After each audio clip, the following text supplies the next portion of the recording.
आज बंगाल से भी बहुत हैरान करने वाली तस्वीरें आई। 1.5 दशक के बाद कोलकाता की सड़कों पर सरकार के खिलाफ जबरदस्त प्रोटेस्ट हुआ। जिस अंदाज में, जिस ताकत के साथ, जिस तेवर के साथ किसी जमाने में ममता बनर्जी लेफ्ट फ्रंट के खिलाफ प्रोटेस्ट करती थी, आज बीजेपी ने उसी अंदाज में ममता के खिलाफ प्रोटेस्ट किया।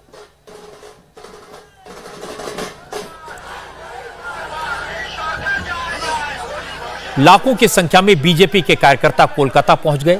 प्रोटेस्ट बेरोजगारी और करप्शन के खिलाफ था। बीजेपी वर्कर फुल फॉर्म में थे।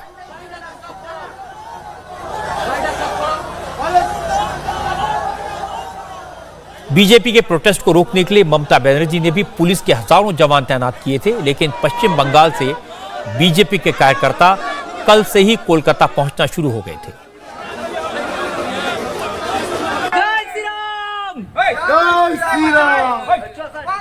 चूंकि कोलकाता के बाहर ही बीजेपी के लोगों को रोका जा रहा था, इसलिए बीजेपी के कार्यकर्ता बोट के जरिए शहर में घुस गए और प्रोटेस्ट में हिस्सा लिया। बीजेपी ने रैली को नाम दिया था चलो दबान। दबान कोलकाता के नए सचिवालय का नाम है। दबान का मतलब होता है नया अन्न। बीजेपी का इल्जाम है कि सचिवालय में करप्शन के सिवाय कुछ नया नहीं हो रहा। इसलिए बीजेपी के नेताओं ने 3 जगहों से एक साथ पश्चिम बंगाल के सेक्रेटरीट की तरफ मार्च करना शुरू किया। बंगाल बीजेपी के अध्यक्ष सुकान मजूमदार की लीडरशिप में हावड़ा से, दिलीप घोष के नेतृत्व में सियालदा से और शुभेंदु अधिकारी की अगुवाई में सांतरागाछी से बीजेपी के कार्यकर्ता नबान्ह की तरफ बढ़ने लगे। कोलकाता की सड़कों पर से लोगों का हुजूम दिखाई दे रहा था। बीजेपी के कार्यकर्ता भी जोश में थे, लेकिन पुलिस ने उन्हें रोकने के पूरे इंतजाम कर रखे थे। प्रोटेस्ट वाली जगहों पर रास्ते बंद थे, पुलिस तैनात थी, वाटर कैनन का इंतजाम था और जैसे ही बीजेपी के कार्यकर्ताओं ने आगे बढ़ने की कोशिश की, उन पर पुल के ऊपर से वाटर कैनन से पानी बरसाया गया। शुभेंदु अधिकारी, राहुल सिन्हा और लॉकेट चटर्जी जैसे बंगाल बीजेपी के बड़े बड़े नेताओं को तो शुरू में ही हिरासत में ले लिया गया। वाटर कैनन की मार से बचकर बीजेपी के कार्यकर्ता आगे बढ़ गए। वाटर कैनन फेल हो गया तो पुलिस ने लाठियां उठाई। बीजेपी का जो कार्यकर्ता पुलिस की गिरफ्त में आ गया, उस पर कितनी लाठियां पड़ी ये खुद पुलिस वाले भी नहीं गिन पाए। किसी का सिर फूटा, किसी की टांग टूटी, लेकिन लाठी चार्ज का असर यह हुआ कि कुछ ही मिनटों के बाद सड़क खाली हो गई। दिलीप घोष ने कहा कि पुलिस के लाठीचार्ज से सिर्फ कोलकाता में ही 350 से ज्यादा बीजेपी कार्यकर्ता घायल हैं, जिनमें से 3 दर्जन कार्यकर्ताओं को गंभीर चोटें आई हैं। इस प्रकार भ्रष्टाचार इतना ऊपर तो हुआ है, उसके खिलाफ आवाज उठाना विरोधी पक्ष के नाते हमारा जिम्मेदारी है। और शांतिपूर्वक लोकतांत्रिक आंदोलन में हम शामिल हुए थे, लेकिन पुलिस जिस प्रकार से हमारे ऊपर जाजीती की, 350 से ज़्यादा लोग वुंडेड है यहाँ जो कोलकाता में, दूसरे जिला में भी कुछ लोग गए हैं। 1200 साढ़े 1200 लोग कहीं ना कहीं उनको बंदी किया गया है, बाद में छोड़ा भी गया है। तो इस प्रकार से अलग अलग हॉस्पिटल में लोग अभी इंजर्ड है, भर्ती हैं, और 35 लोग सीरियसली इंजर्ड है जो हॉस्पिटल में है। तो कम ज़्यादा 350 से ज़्यादा लोग इंजर्ड हुए हैं। इस प्रकार एक परिस्थिति शांतिपूर्वक, और जो शोभा यात्रा था, जो रैली था, उस पर पुलिस का जो आक्रमण है, इससे पता चलता है कि सरकार का मनोबल बहुत नीचे है। हालांकि पुलिस की तरफ से जब एक्शन हुआ तो बीजेपी के कार्यकर्ताओं ने भी जवाब दिया, पुलिस पर पत्थर चलाए। क्योंकि पुलिस वाले पूरी तरह राइट गियर से लैस थे तो उन्हें तो चोट नहीं आई, लेकिन कोलकाता में एक पुलिस अफसर पर हमला हुआ। ये पुलिस अफसर प्रोटेस्ट मार्च कर रहे लोगों को रोकने के लिए खड़े थे, लेकिन हंगामे और अफरा तफरी के दौरान वो बीजेपी के कार्यकर्ताओं के बीच फंस गए और इन कार्यकर्ताओं ने पुलिस अफसर की पिटाई कर दी।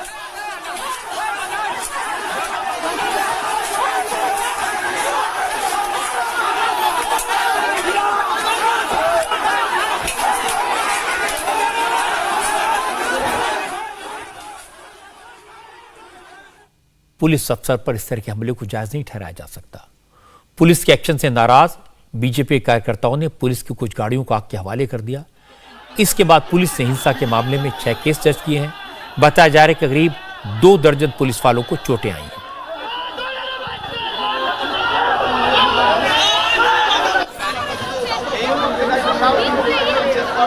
हालांकि बीजेपी के कार्यकर्ताओं को काबू करने के लिए पुलिस ने लाठियों के साथ साथ टीयर गैस का भी इस्तेमाल किया, लेकिन अफरा तफरी देर शाम तक चलती रही क्योंकि बीजेपी के वर्कर्स की तादाद बहुत ज्यादा थी। बीजेपी ने इतने बड़े हंगामे के लिए ममता सरकार को जिम्मेदार ठहराया। राहुल सिन्हा ने कहा कि बीजेपी ने तो पीसफुल प्रोटेस्ट की कॉल दी थी, पुलिस और प्रशासन को वक्त पर इंटीमेट कर दिया था, लेकिन सरकार चाहती थी प्रोटेस्ट मार्च में हिंसा हो जाए, इसलिए माहौल खराब किया गया। देखिए, हम शुभेंदु अधिकारी, लोकेश चैटर्जी तीनों को जो गिरफ्तार किया वो तो 144 नहीं था, सड़क से हम लोग जा रहा था, हमारा साथ कोई कार्यकर्ता भी नहीं था, तो किस लिए अरेस्ट किया? हम लोगों का गुनाह क्या है? लेकिन अरेस्ट करने का जो प्रक्रिया वो आपने टीवी में देखा या फोटो में देखा, जिस ढंग से चोर को लेके गिरफ्तार करता है, ऐसा चोर खूनी को जैसे पकड़ता है पुलिस, उसी हिसाब से पकड़ा। हमारा इसमें सर फूट गया, इसमें हाथ में भी देखिए, ऐसा एक राजनेता का साथ ऐसा व्यवहार, और उसके बाद ही लगातार इन लोगों ने हमारा कार्यकर्ता को लाठी टीयर गैस छोड़ने का काम शुरू किया, जिसके लिए घटना इतना बड़ा हो गया। इसीलिए इसके लिए जिम्मेदार ममता बनर्जी है, कारण वो डर रहा है बीजेपी से इतना भयभीत है, इतना डर रहा है, और डर का कारण ऐसा घटना हुआ। कोलकाता में आज का प्रोटेस्ट बीजेपी ने किया तो था करप्शन का मुद्दा उठाने के लिए, भ्रष्टाचार के सवाल पर ममता बनर्जी के भतीजे और उनकी सरकार के मंत्रियों को घेरने के लिए, लेकिन पुलिस ने जिस तरह से लाठीचार्ज किया, जिस तरह से वाटर कैनन का इस्तेमाल किया, उसके चक्कर में असली मुद्दा गायब हो गया। सारा फोकस बीजेपी के कार्यकर्ताओं की पिटाई और हंगामे तक सिमट कर रह गया।